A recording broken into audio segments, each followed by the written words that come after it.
This tutorial will focus on setting up a works cited page.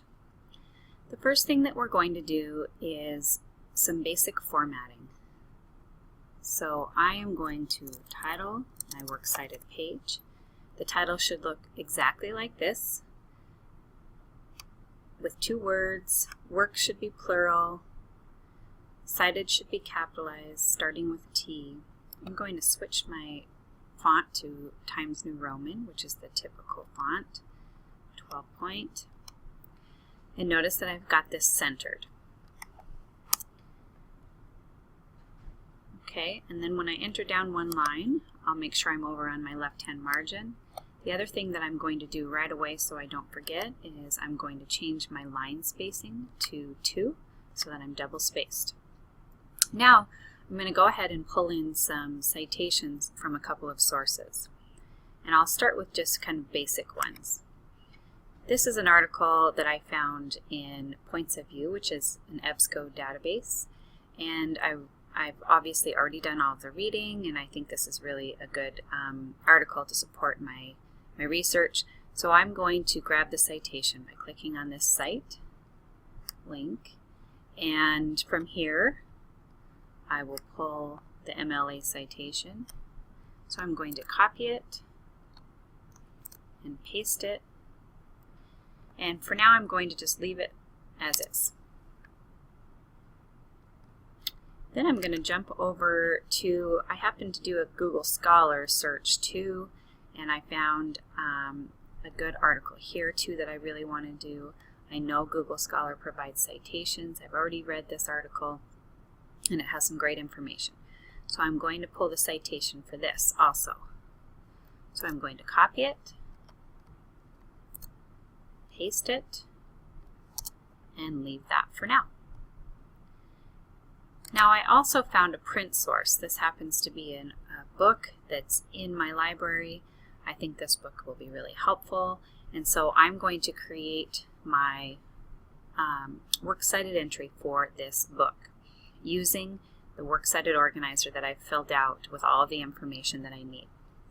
So the first thing I need is the author's last name and then first name, and we're going to click back and forth to do this.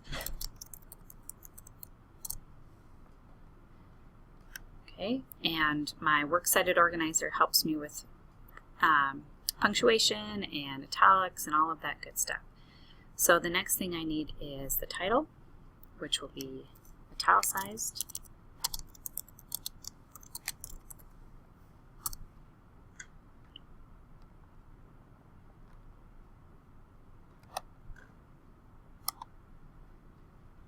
Now I have the place of publication,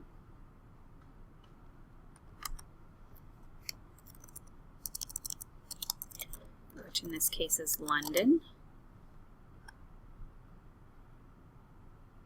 and my publisher is M.E. Sharp Incorporated.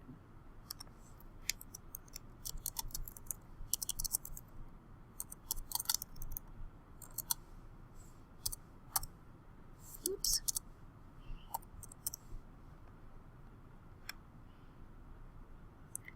Okay, you can't see it very well on this copy, but you'll have all the punctuation out here on the right hand side. Publication date is 2001, and then I'm going to make sure that I include print.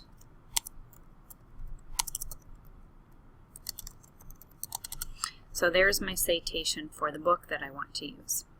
Now I can take a look at the formatting on this page. So the first thing that I notice is that when I brought it in, the font was not right.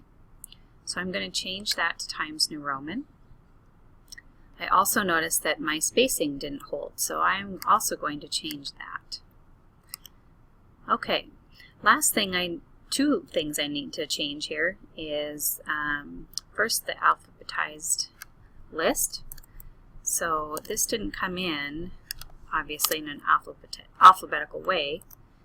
So I'm going to make sure that my citations are alphabetized. The last thing, I noticed that this one has a hanging indent. However, this one does not.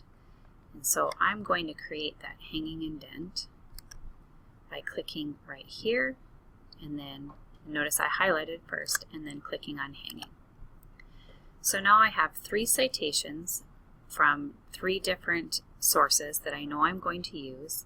They all came in, copied and pasted in nicely, and I have them in alphabetical order, ready to go.